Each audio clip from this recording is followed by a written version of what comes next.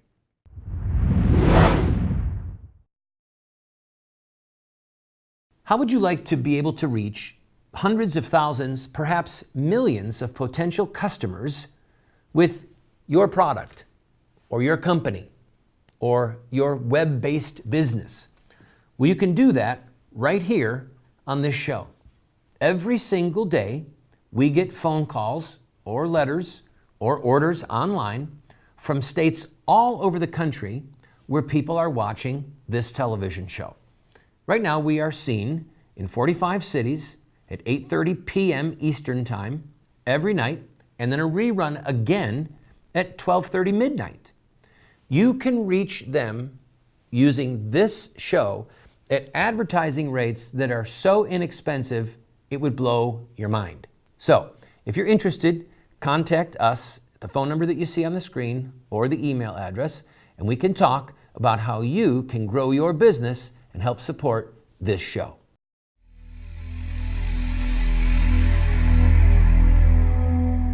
O Lord, thou God of vengeance, shine forth. Rise up, O Judge of the earth. Render to the proud their deserts. O Lord, how long shall the wicked exult?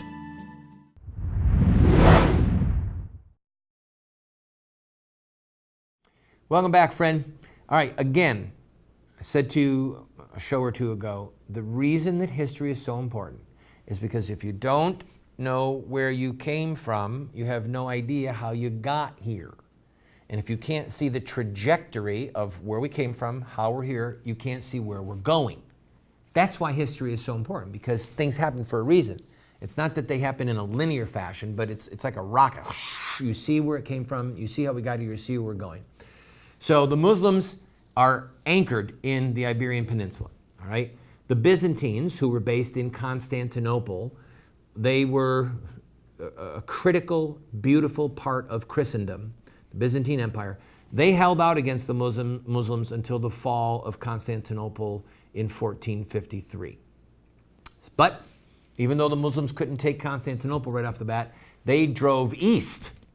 And Muslim armies penetrated into India, reaching the western borders of China. All right? Now, the defeat at Tours in France notwithstanding, the scope of Muslim growth and expansion and the speed at which they did it, taking so much geography, is only comparable to something like Alexander the Great. And perhaps it's without parallel in human history for capturing and holding vast populations for centuries. Now, you might remember that after 9/11, 2001, where the terrorists attacked in America, the federal government commissioned the 9/11 report, all right? So it's the 9/11 Commission report. And they looked into the terrorist attacks, they looked at Islam, and they noted, kind of deftly, but they noted that Muslims look back on the century after Muhammad's death as Islam's golden age, okay? They said, and I quote, "What happened then, the spread of Islam from the Arabian Peninsula throughout the Middle East, North Africa, and even into Europe, in less than a century seemed and seems miraculous." Well, in the Islamic scheme, these successes were in fact miraculous. The success militarily confirmed Muhammad's message and his mission that it was from God himself and that God wanted the Islamic faith to be spread by the sword. Okay? The Islamic faith and their legal structure believes that Islam is destined by Allah to convert or rule all the nations of the earth, and the sword is an absolutely indispensable part of that. I'm about out of time. I'm giving you this background so that you can understand how the Muslim Brotherhood thinks, what they envision, what they want. And what they want is ultimately the subjugation of the earth, and they're happy to use the sword to do it. Talk to you tomorrow.